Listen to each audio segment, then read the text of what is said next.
Margaret Chin had always believed that 68 was far too old for adventures. She preferred her quiet garden, afternoon tea, and the predictable routine of feeding the neighborhood cats. The last thing she expected on that ordinary Tuesday morning was to become the most important person in the galaxy. It started with what she thought was a meteor shower. Margaret was watering her tomatoes when streaks of light began falling from the sky, much too close and much too bright for comfort. She dropped her watering can and hurried inside, thinking it best to wait out whatever astronomical event was happening above her small cottage in rural Oregon.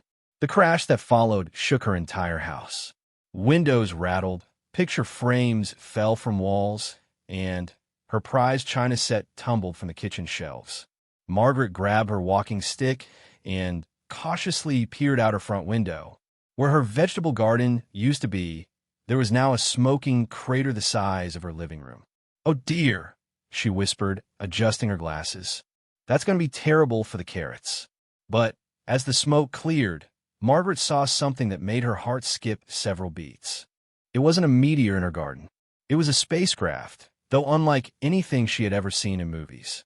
The vessel was sleek and silver, with strange symbols glowing along its hull. Steam hissed from various cracks in its surface, and Margaret could hear what sounded like crying coming from inside. Being a grandmother of 5 and a retired nurse, Margaret's instinct to help others overrode her common sense.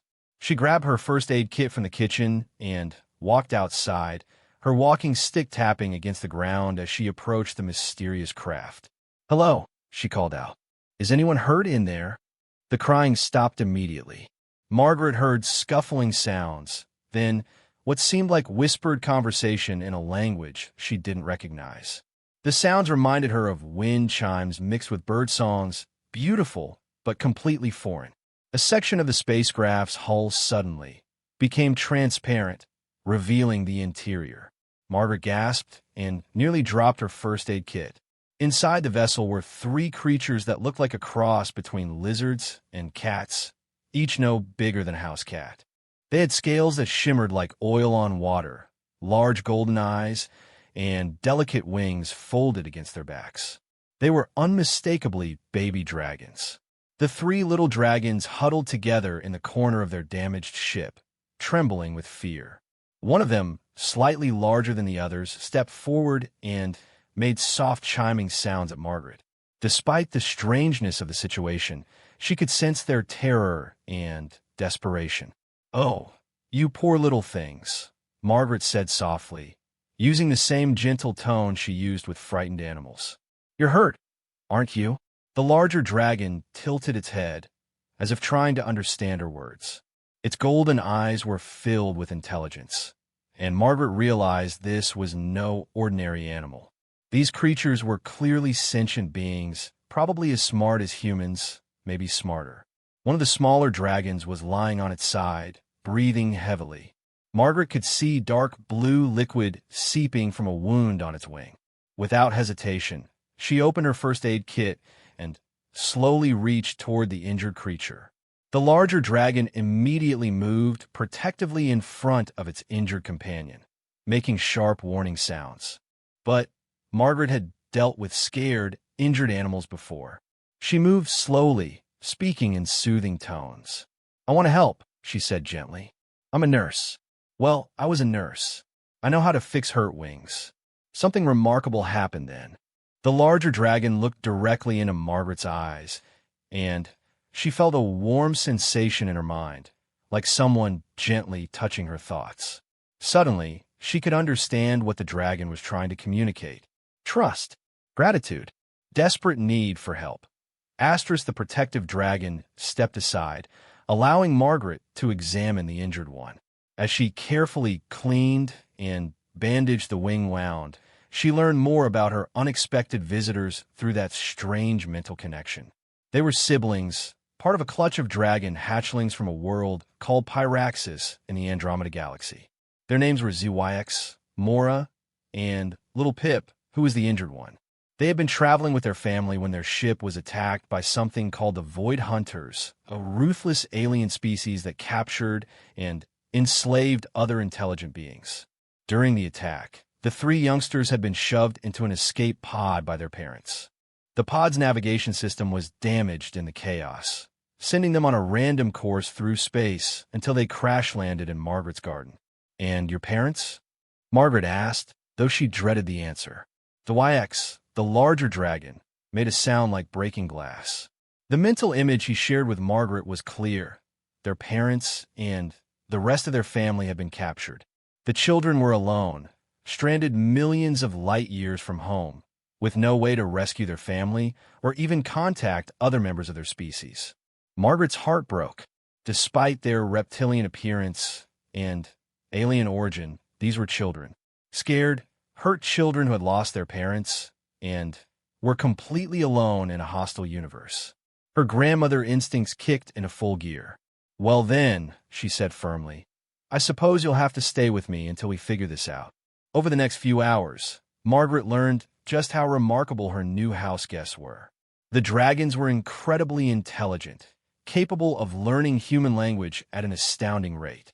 Within 2 hours, ZYX was speaking broken English, his voice like soft bells ringing. "Margaret, grandmother human," he said carefully, "you helped save us. ZYX grateful forever." "Just call me Grandma Margaret, dear," she replied, setting down a bowl of warm milk mixed with honey. She had no idea what baby dragons ate, but the mixture seemed to agree with them. As the dragons recovered from their ordeal, Margaret learned more about their species and their situation. The Paraxian dragons were an ancient, peaceful race known throughout the galaxy for their wisdom and their ability to form telepathic bonds with other species. They were also incredibly long-lived, with lifespans measured in millennia. Grandmother Margaret, Mora, the middle dragon, asked, "Why humans not in great star songs? Pyraxis know many peoples, but human songs not heard in galaxy." Margaret paused in her knitting. "I think we're probably too far away from everything else, dear. Earth is way out in the outer edge of our galaxy.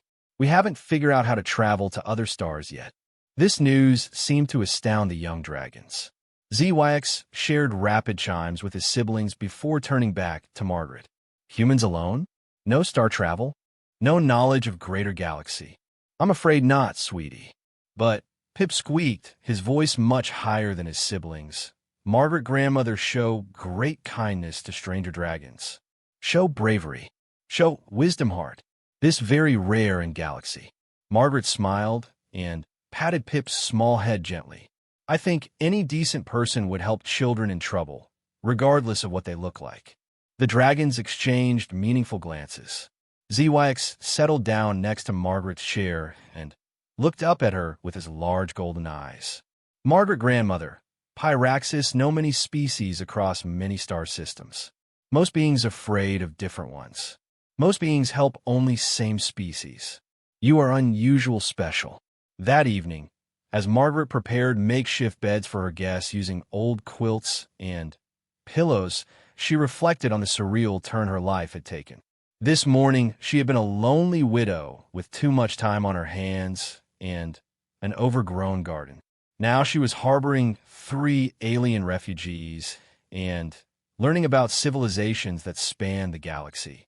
The dragons had rigged their damaged communicator to pick up interstellar transmissions, and the news was troubling. The Void Hunters, it seemed, were not content with just capturing the dragon's family.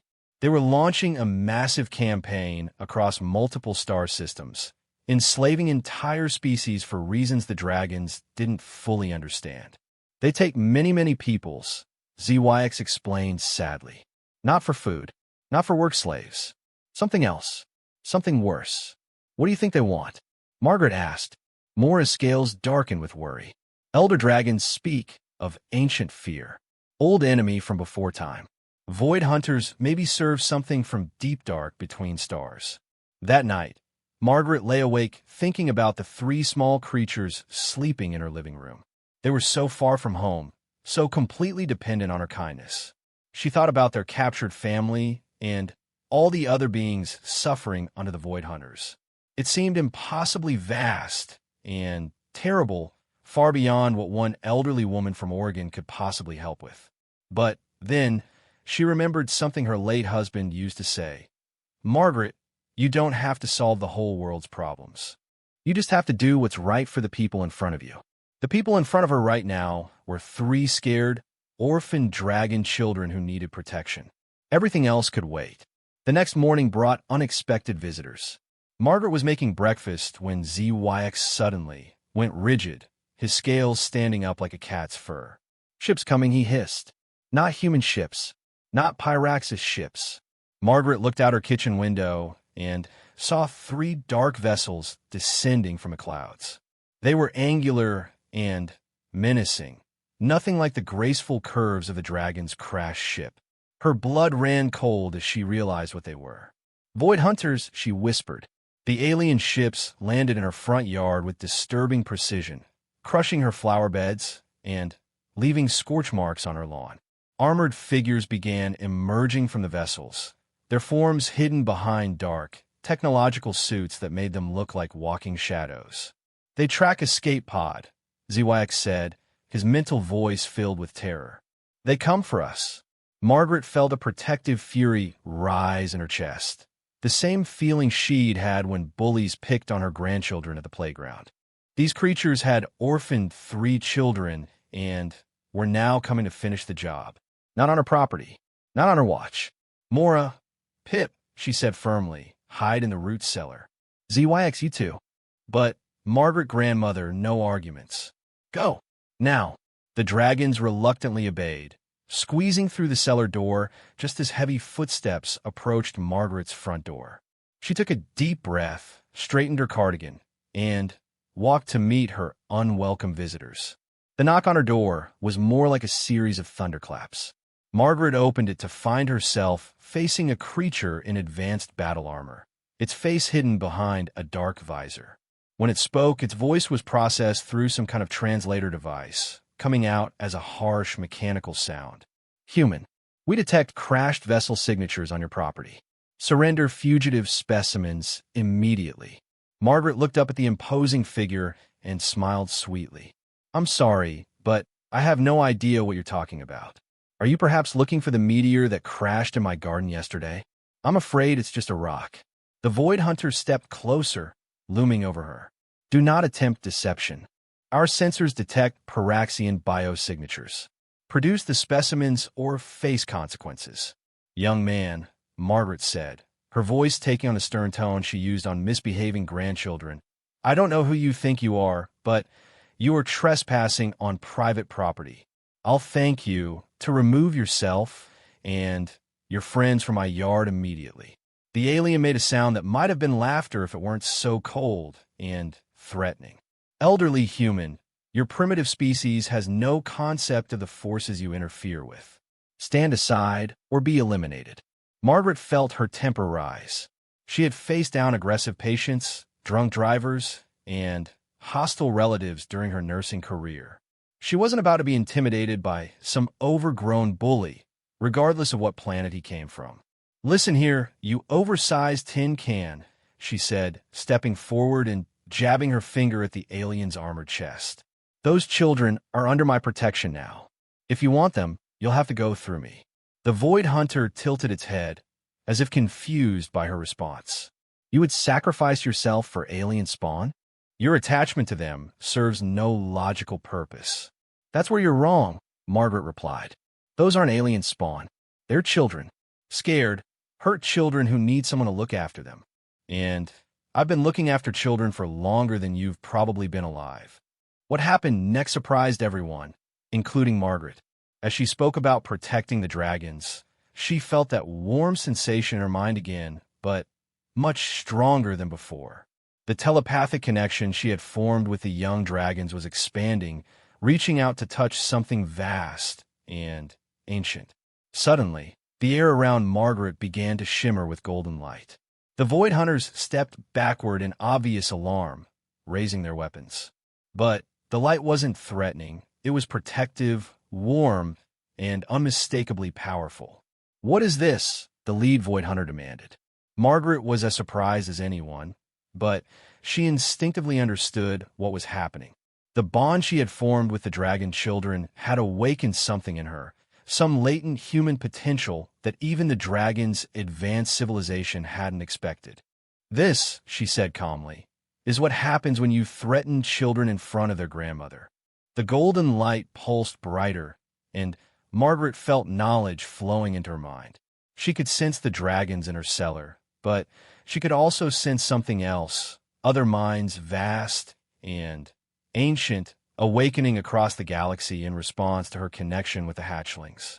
The Paraxian dragons were more than just another intelligent species. They were the galaxy's memory keepers, living libraries of knowledge and wisdom collected over millions of years. And they had been searching for something specific, a species capable of the kind of unconditional love and protective instinct that Margaret had just demonstrated.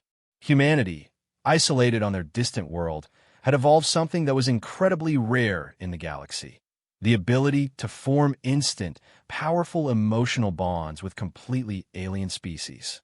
It was something the ancient Paraxian prophecies had spoken of, a people who could unite the scattered races of the galaxy through compassion rather than conquest. The Void Hunters, sensing the awakening of this ancient power, began to retreat toward their ships. Their leader turned back to Margaret one final time. "This is not finished, human. The Void Hunters do not forget. We will return." "Good," Margaret replied, still glowing with golden light. "Next time, maybe you'll remember your manners." As the alien ships disappeared into the sky, Margaret felt the glow around her fade, leaving her surprisingly energized rather than drained. The dragons emerged from the cellar, their eyes wide with amazement. "Margaret, grandmother," ZYX whispered, "you have awakened the ancient bond. You are Bridgewalker, the one prophesied in elder songs." "I'm a what now?" But even as she asked, Margaret could feel the truth of it settling into her bones. Across the galaxy, other Paraxian dragons were stirring from hiding, their telepathic calls reaching out to a small blue world on the edge of the Milky Way, where an elderly woman had just proven that humanity was ready to take its place among the stars. The adventure, Margaret realized, was just beginning. The morning after her confrontation with the Void Hunters, Margaret woke to find her backyard filled with flowers. Not ordinary flowers, but crystalline blooms that sang in harmonious chimes when the wind touched them. The dragons explained that these were grief flowers from Pyraxis, materializing through the telepathic connection she had awakened. Each flower represented a Paraxian dragon calling out across the galaxy, acknowledging her as the Bridgewalker and mourning their captured families. "So many," Mora whispered, her young voice filled with sorrow. "Each song is family lost, friends taken." Margaret counted at least 100 of the singing flowers, each one representing unimaginable loss and suffering. The weight of it settled heavily on her shoulders. She was just one woman. How could she possibly help so many? "Margaret, grandmother, sad worried," Pip observed, nuzzling against her leg. Despite being the youngest, he seemed to have the strongest empathic abilities. "I'm thinking, sweetheart," Margaret replied, gently stroking his scales. "These Void Hunters took your parents and lots of other families. But I don't understand why. What do they want with everyone?" Zawix's scales darkened to a deep purple, a sign of serious contemplation that Margaret had learned to recognize. Elder knowledge speaks of hunger from beyond, ancient enemy that feeds on life force, on connections between beings. Void Hunters maybe gather prey for it. That explained the seemingly random nature of the kidnappings. The Void Hunters weren't taking people for slavery or resources. They were harvesting the emotional and telepathic bonds that held communities together, feeding them to something even worse than themselves. "But why haven't they attacked Earth?" Margaret asked. "Earth too far, too small," Mora explained. "Humans not known to galaxy. Not worth effort of travel. But now," she gestured toward the grief flowers with one delicate wing. "Now Void Hunters know humans can make strong bonds. They come for your people too." Margaret felt a chill that had nothing to do with the Oregon morning air. The Void Hunters would return, not just for the dragon children, but for humanity itself. And Earth had no defenses against advanced alien technology. Most humans didn't even believe aliens existed. "How long do we have?" she asked. ZYX consulted the rebuilt communicator they had been working on. Void Hunter main fleet far away, conquering star system near Galaxy Center. But scout ships. He paused, listening to interstellar chatter. Scout ships coming to Earth sector soon. Maybe days. Maybe hours. Margaret made a decision that would have seemed impossible just a week ago. If the Void Hunters were coming for Earth, then Earth needed to be ready. And if she really was this bridgewalker the dragon spoke of, then perhaps she could do something about it. "We need allies," she announced. "You said there are other dragons hiding throughout the galaxy. Can we contact them?" "Yes," ZYX said excitedly. "But, Margaret grandmother, you not understand. Space very big. Even dragon ships take long time to travel between stars. Help cannot come fast enough. Then, we'll have to find another way." Over the next 2 days, Margaret's quiet cottage became the center of an unlikely resistance movement. Using the dragon's knowledge of galactic communications, she began reaching out to scattered survivors of the Void Hunter attacks. The response was overwhelming. First came the Voltorians, a species of crystalline beings whose home world had been devastated 6 months earlier. Their survivors were hiding in asteroid fields, using their natural ability to mimic rock formations to avoid detection. Their leader, an ancient entity called Resonance of Stars, spoke to Margaret through quantum vibrations that the dragons translated. The Bridgewalker calls, and Voltoria answers. The message came. "We are few, but our song remains strong." Next were the aquatic minds of Oceanus Prime, beings of pure thought that existed in the planet's vast oceans. They had managed to hide beneath their world's ice cap when the Void Hunters came, but dozens of their number had been captured. Their representative, Wave That Remembers, offered the use of their bioengineered coral ships, vessels that could heal themselves and adapt to different environments. The list grew longer each day. The Verdant Collective, a plant-based civilization that communicated through root networks spanning continents. The Star Singers, energy beings that lived in the coronas of distant suns. The Iron Will Builders, cybernetic organisms that had merged with their technology so completely that the Void Hunters couldn't tell where machine ended and organism began. Each species brought unique abilities, but they all shared one thing. They had been broken, scattered, nearly destroyed by the Void Hunters. Until now, they had been too isolated and demoralized to fight back. Bridgewalker gives hope. Transmitted Silver Thought Rising, a representative of the Machine Merge Collective. Your human heart shows what we forgot. Connection stronger than conquest. But, as inspiring as the growing alliance was, Margaret knew they still faced an impossible problem. The various species were scattered across thousands of light years, with no way to physically come together before the Void Hunters reached Earth. That's when Pip made a discovery that changed everything. The youngest dragon had been playing with what Margaret thought were just pretty rocks from their crashed ship. But, as his telepathic abilities grew stronger through his bond with Margaret, the stones began to react to his presence, glowing with soft internal light. "Margaret grandmother," Pip chirped excitedly. "Memory stones awakening. Ship not just escape pod. Ship carrying sacred stones from Pyraxis' homeworld." HYX and Mora rushed over to examine the rocks their little brother was holding. Their expressions shifted from curiosity to amazement to something approaching awe. "Bridgewalker," the YX whispered, "these are not just memory stones. These are Genesis stones, used to create new star paths, new connections between distant worlds. If enough Bridgewalkers work together." "Are you saying we could bring our allies here?" Margaret asked. "Better," Morris said, her scales shifting to excited gold patterns. "We could create stable pathways, permanent connections between star systems. No more isolation. Galaxy becomes smaller, more connected." Margaret stared at the innocent-looking stones in Pip's tiny claws. She was beginning to understand just how significant the dragon's crash landing in her garden really was. It wasn't an accident. It was the beginning of something that would reshape the galaxy. But first, they had to survive what was coming. The Void Hunter Scouts arrived 3 days later, just as Margaret was learning to use the Genesis Stones. She had discovered that her connection with the dragons allowed her to activate the ancient technology, creating brief glimpses of other worlds, other peoples calling for help.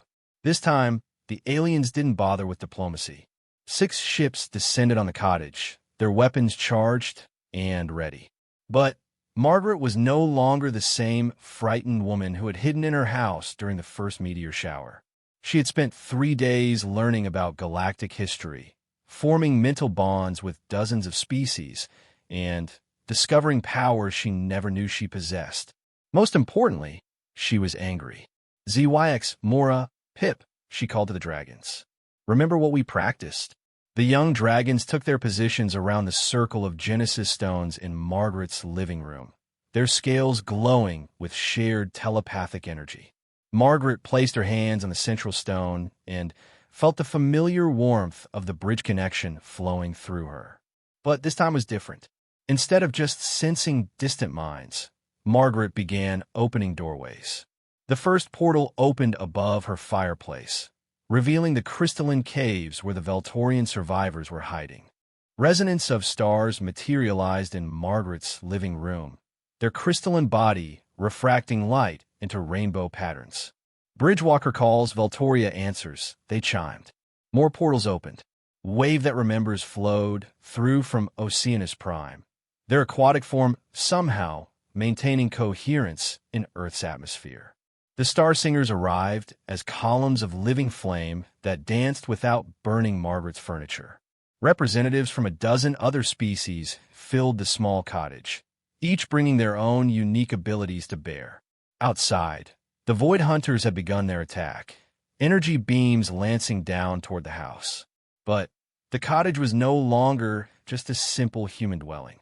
It had become a nexus point protected by technologies and abilities from across the galaxy. The Veltorians created a crystalline barrier that deflected the energy weapons back at the attackers. The Star Singers wrapped the entire property in a field of superheated plasma that made the alien ship's sensors useless.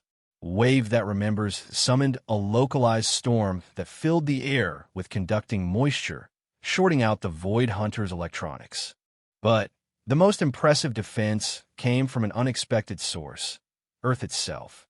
As Margaret maintained the portal network, she felt her consciousness expanding beyond the cottage, beyond Oregon, touching the minds of every living thing on the planet.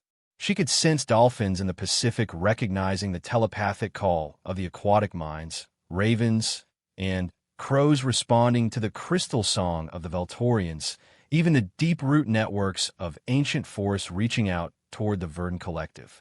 Earth, it turned out, was ready for contact. Life had been unconsciously preparing for this moment for millions of years, developing the same cooperative instincts and emotional bonds that made humanity perfect bridgewalkers. Margaret felt a smile spread across her face as she realized what was happening. The Void Hunters had expected to find a primitive, defenseless world.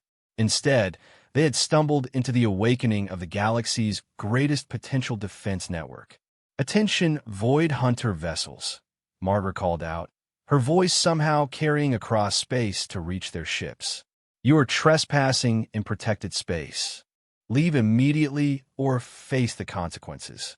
The lead Void Hunter's response crackled through their translator. "Impossible. No significant defenses detected on this world. Surrender Bridgewalker and alien refugees immediately." Margaret looked around her living room at the gathered representatives of a dozen species, all of them looking to her for leadership. She thought of all the families that had been torn apart, all the civilizations that had been scattered, all the pain and loss that the Void Hunters had caused across the galaxy. "No," she said firmly. "The hunting stops here. What happened next would be remembered in galactic history as the Earth Awakening." Margaret, drawing on the combined strength of all her allied species, reached out through the planet's biosphere and awakened humanity's latent telepathic potential. Around the globe, people suddenly found themselves connected to minds utterly unlike their own. A farmer in Kansas felt the gentle thoughts of verdant collective plants in his wheat field. A marine biologist in Japan discovered she could communicate with the aquatic minds dwelling in her research facility's tanks. Children around the world began playing with crystalline beings that had materialized from their rock collections. The Void Hunters found themselves facing not just a handful of refugees and an elderly woman, but an entire planet full of newly awakened bridgewalkers, each one forming instant connections with alien allies. Their scout ships retreated in confusion, but Margaret knew this was just the beginning. The main fleet would come, and when it did, Earth would need to be ready. Bridgewalker, resonance of stars chimed. The awakening spreads beyond your world. Other species hear the call. The galaxy stirs. Margaret nodded, feeling the weight of responsibility settling on her shoulders. She was no longer just caring for 3 orphan dragons. She had become the catalyst for the largest alliance the galaxy had ever seen. "Then, we better get ready," she said. "We have work to do." Over the next week, Margaret's cottage became the unofficial capital of the growing Galactic Alliance. Portalways opened daily, bringing new species, new allies, new hope.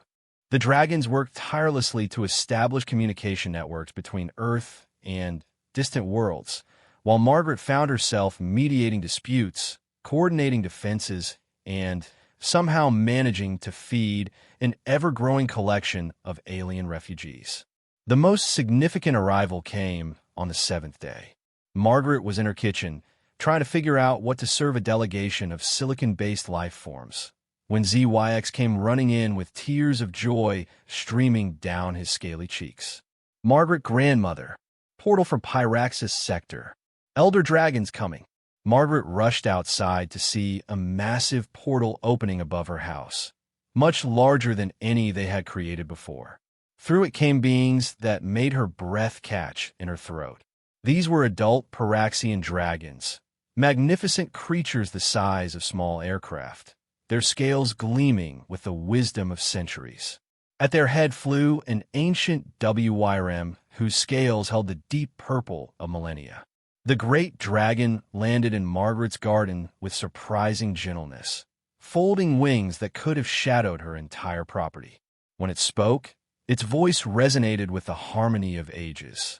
"Bridgewalker of Earth," the ancient dragon intoned, "I am Chronicle Keeper, memory holder of Pyraxis Prime. The young ones have told us of your kindness, your courage, your awakening of the ancient bonds. We come to offer our strength to your cause."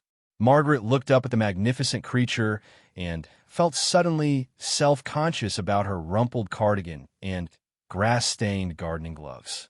"I'm honored," she said, "but I have to ask, why didn't your people fight back when the Void Hunters first attacked?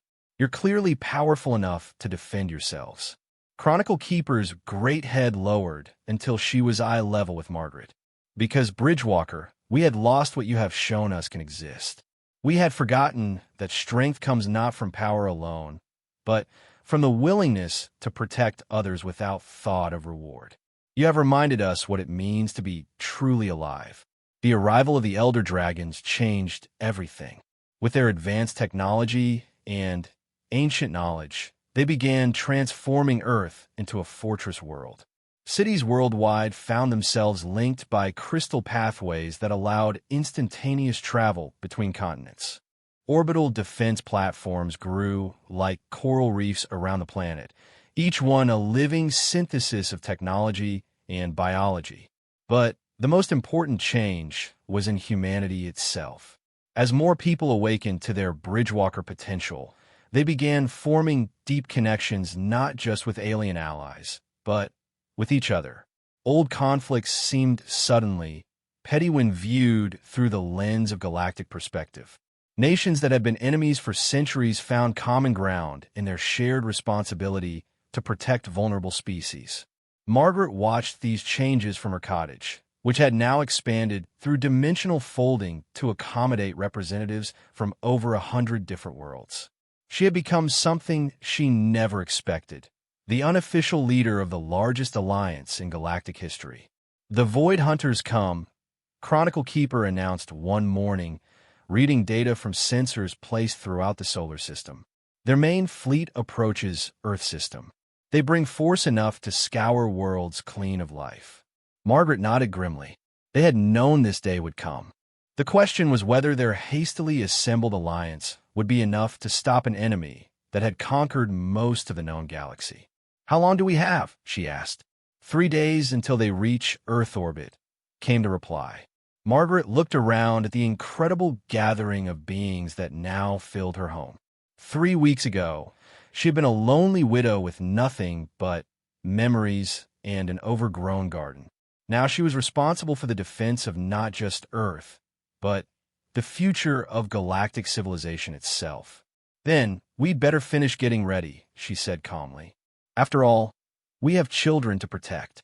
The Void Hunter main fleet arrived exactly when Chronicle Keeper predicted, emerging from hyperspace like a plague of metal locusts. Margaret stood in her garden, now transformed into a command center that existed in 17 dimensions simultaneously, watching the tactical displays that showed the enemy's overwhelming numbers. 2,000 warships, each one capable of sterilizing a continent. Against them stood Earth's hastily assembled defenses and an alliance of refugee species that had been running and hiding for years. "Grandmother Margaret afraid?" Pip asked, nestling against her leg. The youngest dragon had grown considerably over the past 3 weeks, his scales now showing the deep blue patterns of a juvenile rather than the plain silver of a hatchling. "Terrified, sweetheart," Margaret admitted, stroking his head gently. "But fear doesn't excuse us from doing what's right." Around them, the command center bustled with activity as representatives from 100 worlds coordinated their desperate defense. The Star Singers had positioned themselves at strategic points around Earth's magnetosphere, ready to unleash solar fury on any ships that broke through the outer defenses. The aquatic mines had linked with Earth's oceans, turning the planet's water into a massive sensor network. The Veltorians had seeded the asteroid belt with crystal mines that would explode with the force of small stars. But Margaret knew it wouldn't be enough. The Void Hunters had been conquering the galaxy for centuries. They had faced every known form of resistance and overcome them all. That's when the first message arrived from the Void Hunter command ship. "Bridgewalker of Earth." The translated voice crackled through every communication system on the planet simultaneously. "You have impressed us. Your species shows potential that was not anticipated. Surrender now, and we will grant humans a place of honor in our harvest fleets. Refuse, and your world will be reduced to cosmic dust." Margaret walked to her old porch, where a quantum communicator had been installed next to her rocking chair. She settled into the familiar seat and activated the device with a thought. "This is Margaret Shun, speaking for Earth and the Galactic Liberation Alliance," she replied, her voice carrying to every ship in the Void Hunter fleet. "We reject your offer. Furthermore, we demand the immediate release of all captured beings in your possession." The silence that followed lasted nearly a full minute. When the Void Hunter leader spoke again, there was something like amusement in the mechanical translation. One elderly female, speaking for Primitive World, makes demands of the Void Hunters. "You understand nothing of the forces you face, Bridgewalker. We serve hunger that existed before your star was born. We harvest bonds and connections to feed that which waits in the deep dark between galaxies. Your resistance is meaningless."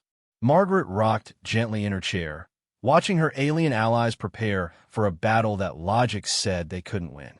She thought about the 3 little dragons that had crashed into her garden, about all the families torn apart by the entity these Void Hunters served, about the countless worlds that had fallen to their hunger. "You know," she said conversationally, "I've been thinking about this hunger you serve, and I think I understand what it really is. Enlighten us, Bridgewalker." "Loneliness," Margaret said simply. "It's just the oldest, deepest loneliness in the universe. Try to make everything else as alone as it is. But here's the thing about loneliness. It can't survive connection. And that's what we're offering the galaxy. Not conquest, not dominion. Just the simple knowledge that nobody has to be alone. The attack began without warning. 2,000 Void Hunter ships descended on Earth's defenses like a hammer blow, their weapons designed to shatter not just matter, but the very bonds between atoms. The outer defensive ring held for exactly 4 minutes before collapsing in brilliant explosions that lit up the night sky from pole to pole. But as the Void Hunters pressed their attack toward Earth itself, something unexpected happened. The planet began to fight back in ways that no one, not even Margaret, had anticipated. The awakening of humanity's bridgewalker potential had done more than just allow people to communicate with alien species. It had connected them to Earth's biosphere in ways that were only now becoming apparent. As Void Hunter ships entered the atmosphere, they found themselves facing attacks from the planet itself. Hurricanes formed in moments, guided by awakened human minds working in harmony with Earth's weather patterns. Lightning struck with impossible precision, drawn by dolphins whose echolocation had evolved to work with the planet's electromagnetic field. Even the trees fought back, releasing pollen clouds that interfered with alien sensors while root networks shared tactical information across continents.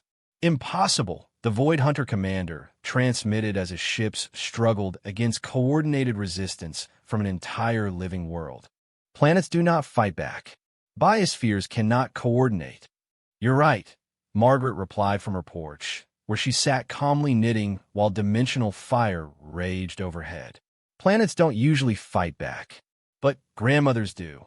The truth was finally becoming clear to everyone, even Margaret herself.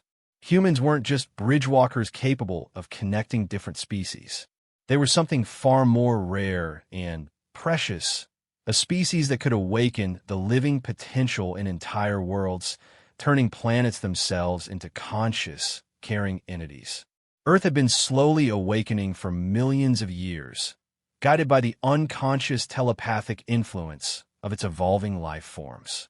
Humanity's emergence as conscious bridgewalkers had simply completed the process, turning the entire planet into a vast, protective intelligence. And Earth was not alone. As the battle raged around the solar system, portals began opening throughout space. But these weren't the small doorways Margaret had learned to create. These were massive dimensional rifts, each one large enough for entire fleets to pass through. The first to emerge was Pyraxis Prime, the dragon homeworld itself. The planet appeared in Earth's orbit like a second moon, its surface glowing with the combined telepathic power of millions of awakened dragons.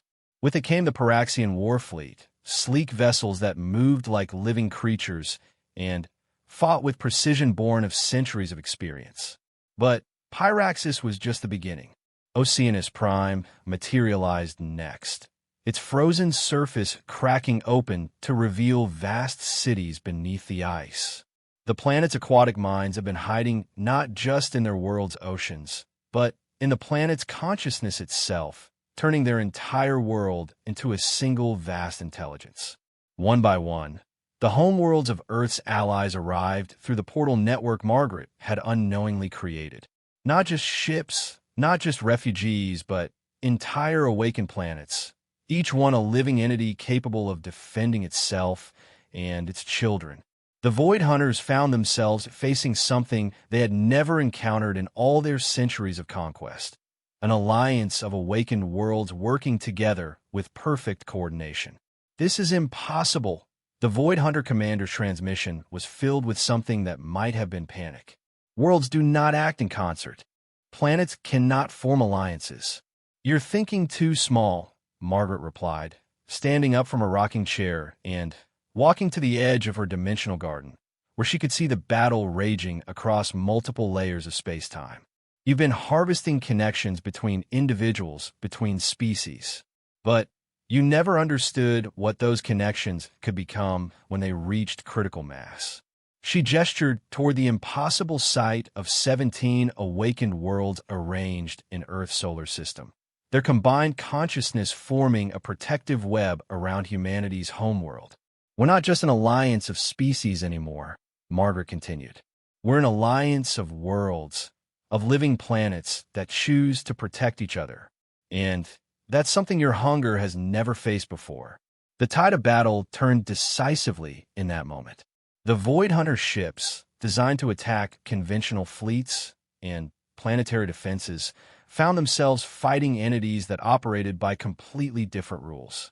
Planets could reform themselves when damaged, could coordinate attacks across light years instantly, could even share their life force to heal each other. But more importantly, each awakened world was supported by billions of conscious beings all working together toward the same goal, protecting their families, their friends, their children. The Void Hunters began to retreat, their ships fleeing toward the outer solar system. But Margaret wasn't ready to let them go, not when there were still captive families to rescue. HFY, Mora, Pip, she called to the dragons, who had grown dramatically during the battle as their telepathic abilities expanded. "Are you ready to find your parents?" "Yes, Grandmother Margaret," HFY replied, his voice now carrying harmonics of the adult dragons. "We are ready." Margaret joined hands with the three dragons and reached out through the planetary alliance, touching the minds of every awakened world in the solar system. Together, they focused their combined consciousness on the fleeing Void Hunter fleet, specifically on the prison ships that carried millions of captive beings. What followed was the largest telepathic rescue operation in galactic history. Instead of trying to destroy the prison ships, which might harm the captives, the Alliance reached directly into the vessels holding areas and began opening portalways. One by one, captive families found doorways opening in their cells, doorways that led to freedom, to homeworlds they thought they'd never see again, to children they believed were lost forever. The Void Hunter commander watched in helpless rage as his entire harvest dissolved away. Millions of beings simply vanishing from his ships through dimensional portals he couldn't close or trace. "Stop this," he transmitted desperately. "Those beings belong to the hunger. You cannot take what has been claimed." "Watch us," Margaret replied simply. The evacuation took 6 hours. When it was complete, the Void Hunter prison ships were empty except for their increasingly panicked crews. And still more portals opened, this time leading to the deep spaces between galaxies where the entity the Void Hunters served waited in eternal hunger. But instead of delivering captives to feed its loneliness, the portals carried something else: connection, love. The bonds between families reunited, between worlds working together, between species that had learned to trust each other despite all their differences.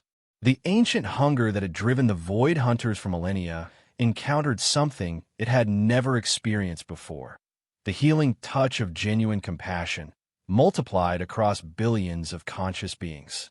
The psychic scream that echoed across the galaxy was audible even to non-telepathic species. It was the sound of primordial loneliness finally, after eons of isolation, finding connection, finding healing, finding peace. When the echoes faded, the Void Hunter fleet had simply stopped. Their ships drifted in space, powered down, no longer receiving orders from the entity they had served. Margaret opened a final portal, this one leading to the Void Hunter command ship. "You're free now," she transmitted to the ship's crew. "The thing that was controlling you is healing. You can choose what to do with your lives from here on." The response came back in a voice that was no longer mechanically translated, but spoke in halting, uncertain words. "Free? We do not understand. What is free?" "It means you get to decide who you want to be," Margaret explained gently. "And if you'd like, we can help you figure it out." 3 months later, Margaret sat in her garden watching HFY, Mora, and Pip playing with their parents. The young dragons had been reunited with their family during the Great Evacuation, but they had chosen to stay on Earth, serving as ambassadors between their people and humanity. The garden itself had become something wonderful. Plants from 100 worlds grew side by side, tended by awakened consciousnesses that understood each other's needs perfectly. Crystalline chimes from Veltoria sang harmonies with Earth's wind chimes, while bioluminescent flowers from the deep ocean worlds painted the night air with gentle light. Earth had become the unofficial capital of what people were calling the Awakened Alliance, a growing confederation of conscious worlds working together to heal the damage done by centuries of the Hunger's influence. Former Void Hunters were being rehabilitated on therapy worlds, learning how to form healthy connections after lifetimes of enforced isolation. "Grandmother Margaret," Pip called out, now almost as large as his older siblings, "come see what we made." Margaret walked over to where the three dragons had been working on their latest project.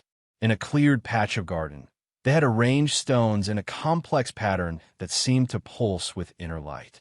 "Is that another portal?" she asked. "Better," Morris said excitedly. "It's a permanent gateway. Now families can visit each other whenever they want, no matter how far apart their worlds are." Margaret smiled, thinking of her own grandchildren who would be arriving next week to see the wonders their grandmother's garden had become. The universe had become a much smaller, friendlier place. "That's lovely, dears," she said. "But dinner's in an hour, and your parents will want you washed up first." Some things, Margaret reflected as she headed back to her cottage, never changed. Children were children, regardless of what planet they came from. And grandmothers would always have dinner to prepare, gardens to tend, and young ones to look after. The universe had grown vast and strange and wonderful around her little cottage in Oregon. But at its heart, it was still a place where kindness mattered, where families belonged together, and where love could overcome even the oldest fears. As she began preparing what had become her daily challenge, a meal suitable for 17 different species, Margaret hummed an old Earth song. Outside her window, the stars sang back in harmony, and she knew that somewhere among them, countless families were together again because an elderly woman had decided that children deserve protection, no matter what they looked like. The garden was quiet now, except for the soft chiming of alien flowers and the distant laughter of young dragons at play. Margaret paused in her cooking to look out at the impossible sight of multiple worlds hanging in her sky, each one a living testament to the power of connection over conquest, love over loneliness. Tomorrow would bring new challenges, new species to meet, new problems to solve. The galaxy was a big place, and there were still wounds to heal, still families to reunite, still worlds learning what it meant to be awakened. But tonight, everyone was home, everyone was safe, and dinner was almost ready. For Margaret Shun, grandmother, former nurse, and bridgewalker of Earth, that was more than enough.